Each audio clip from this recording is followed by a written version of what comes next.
সংসার মানেই মায়া। গরমে ভোর 5:30টায় উঠে যেভাবে সংসারের কাজ করছি, রাতে ম্যাঙ্গো আইসক্রিম বানালাম। রাধে রাধে বন্ধুরা, কেমন আছো তোমরা সবাই? আশা করি ভীষণ ভালো আছো। আমরাও কিন্তু খুব ভালো আছি। আজকে হচ্ছে শুক্রবার, তোমাদের সাথে নিয়ে আজকে ব্লগটা শুরু করছি। সাথে থাকো, আজকের ব্লগটা তোমাদের খুব ভালো লাগবে।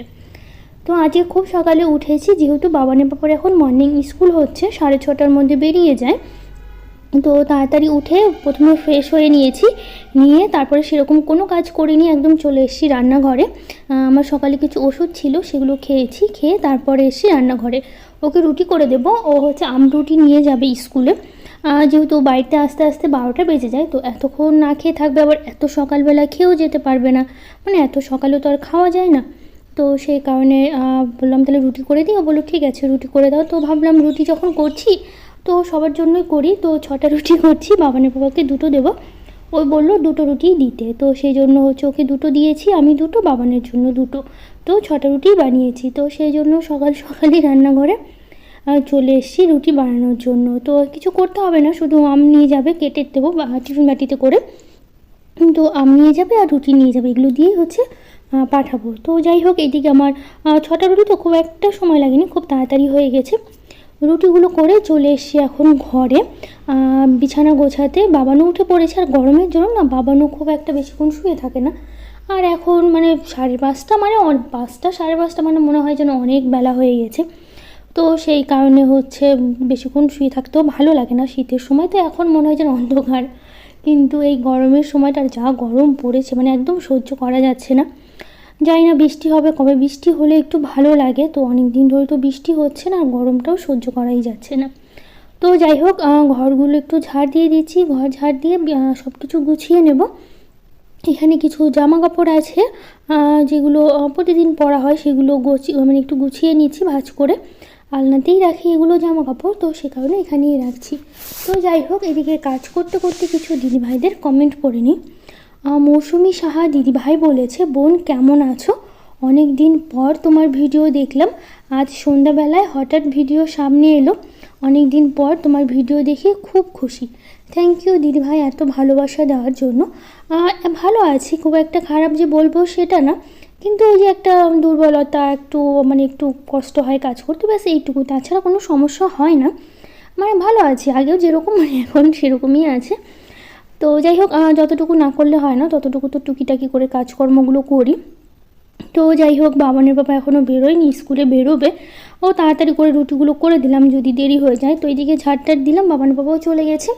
তারপরে কিছুক্ষণ বসে থেকে আমি আর বাবানও হচ্ছে এখন ভাবলাম খেয়ে নিই, তো বাবানকে দিচ্ছি, আমি আর বাবান দুজনেই রুটি খেয়ে নিলাম। খাওয়া দাওয়া করে তো বাগানে দেখো দোপাটি ফুলের গাছ লাগিয়েছিলাম, তখন তো ভিডিও করতাম না, তখনই লাগিয়েছিলাম।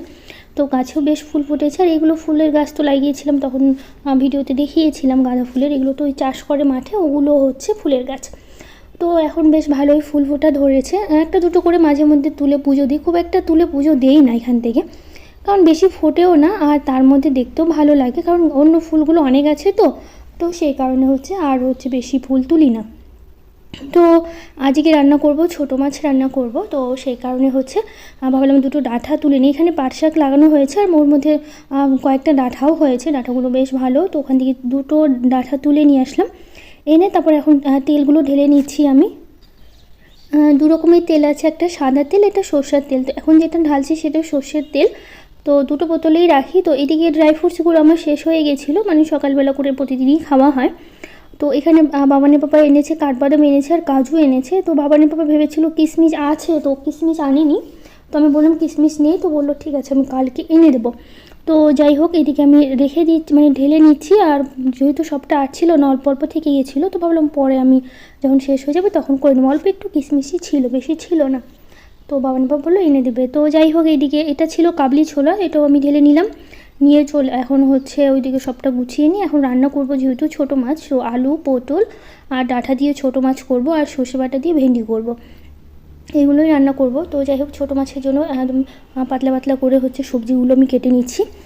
তো প্রতীক্ষা দিদিভাই বলেছে, দিদি আগে বলো শরীর কেমন আছে, ইঞ্জেকশন কি নেওয়া শেষ হলো কি না, আর অনেক দিন পর তোমাকে দেখে খুব ভালো লাগলো। ঠাকুর তোমার খুব ভালো, ঠাকুর তোমাকে খুব ভালো রাখুক। থ্যাংক ইউ দিদিভাই, তোমাকে এত ভালোবাসা, এত ভালোবাসা আমাকে দেওয়ার জন্য অনেক অনেক ভালোবাসা তোমাকে। আর ইঞ্জেকশন আমাকে এখনও নিতে হচ্ছে, কতদিন নিতে হবে সেটা আমি নিজেও জানি না, সেটা ডাক্তার বলে দেবে যে কতদিন পর্যন্ত নিতে হবে। তো যাই হোক, আজকে তো হচ্ছে শুক্রবার, তো যাই হোক রবিবার ইঞ্জেকশন আছে, রবিবারে যাবো ইঞ্জেকশন নিতে। তো যাই হোক দেখা যাক কতদিন নিতে হয়, প্রতি সপ্তাহে একটা করে নিতে হচ্ছে ইঞ্জেকশন।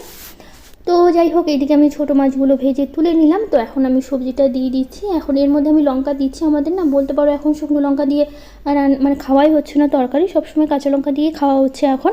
তার জন্য প্রতিদিন কাঁচা লঙ্কাই তরকারি, মানে শুকনো লঙ্কা দিলে কালারটা বেশ সুন্দর আসে, দেখতেও বেশ ভালো লাগে। তো যেহেতু শুকনো লঙ্কা খাওয়া হচ্ছে না, তো সেই জন্য সব কিছু তরকারিতে একটু হলুদ হলুদ আসে। তো যাই হোক, এদিকে আমি ডিম সেদ্ধ আর ড্রাই ফ্রুটসগুলো নিলাম, এটা খেলাম, আমি রান্না করতে করতেই খেলাম। আর বাবানকেও আমি দিয়েছি, বাবানের জন্য ভিজিয়ে রাখি, ও আবার এমনি খেতে পারে না। আমার আবার ড্রাই ফ্রুটসগুলো না ভিজিয়ে খেতে ভালো লাগে না, তো সেই জন্য আমি ভিজাই না, বাবানের জন্য ভিজিয়ে দিই, ও ভিজানো খায়। তো যাই হোক, বাবানকে দিয়েছি, ও খাচ্ছিল আর বসেছিল, আর আমি এদিকে খেয়ে দিয়ে কাজকর্মগুলো করছিলাম। রূপালীর না দিদিভাই বলেছে, সিস খুব মিস করেছি গো, তোমার কথাগুলো আমার খুব ভালো লাগে। থ্যাংক ইউ দিদিভাই, তোমাকে অনেক ভালোবাসা।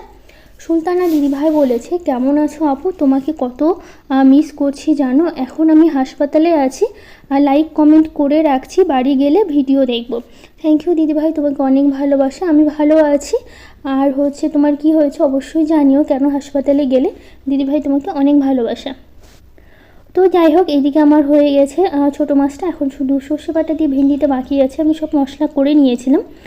আর ছোটো মাছে তো ভাজা জিরের গুঁড়ো ছিল, ওটাই দিয়েছি, এক্সট্রা করে আর মশলা বাটিনি, আর কাঁচা লঙ্কাগুলো চিড়ে আমি দিয়েছি। তো যাই হোক, এদিকে ভেন্ডিটা করছি, আর এদিকে লিচু এনেছিল কিছুটা, ঠাকুরের জন্য রাখলাম আমি, আজকে ভোগে আমি দিয়ে দেবো ঠাকুরের। আর এখানে কিছু না আছে, এগুলো ফ্রিজে রেখে দেবো, বাবান খুব খেতে পছন্দ করে লিচুগুলো।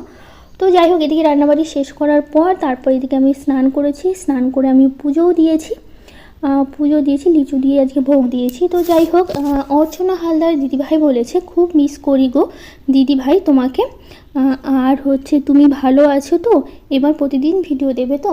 তো এবার আমি চেষ্টা করবো প্রতিদিন ভিডিও দেওয়ার, আর আমি খুব ভালো আছি। থ্যাংক ইউ দিদিভাই, তোমাকে অনেক ভালোবাসা। তো যাই হোক, এটা দুপুরবেলা বাবা স্কুল থেকে আসলো, খেতে দিলাম। তারপরে হচ্ছে যে দই ছিল, যেহেতু গরমের জন্য না দুধ খাওয়া হচ্ছে না, দই খাওয়া হচ্ছে।